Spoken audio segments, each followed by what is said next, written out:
चलो देखते हैं ऐसे डिज्नी प्रिंसेस वाली फोटो तुम कैसे बना सकते हो।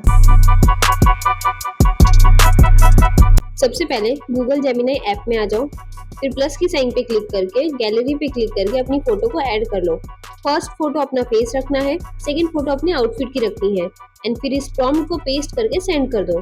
कुछ ही सेकंड में तुम्हारी फोटो बनके रेडी हो जाएगी। जैसे ही फोटो जनरेट हो जाए, फोटो पे टैप करो और उसे डाउनलोड कर लो।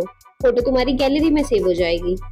चलो बताती हूँ तुम कोई भी प्रॉम्प्ट खुद लिखने से अच्छा डायरेक्ट कॉपी कैसे कर सकते हो। बस अपनी स्क्रीनशॉट को ओपन करो, फिर शेयर के ऑप्शन पे क्लिक करो एंड गूगल सर्च में शेयर करो। कुछ ऐसा इंटरफेस खुलेगा। फिर जितना प्रॉम्प्ट तुम्हें कॉपी करना है इजीली कॉपी कर लो। सेकंड ऑप्शन है, कुछ डिवाइस में ये ऑप्शन अवेलेबल होता है। तुम अपनी फोटो पे डबल टैप करो, ऑटोमेटिकली तुम अपने प्रॉम्प्ट्स को कॉपी कर पाओगे।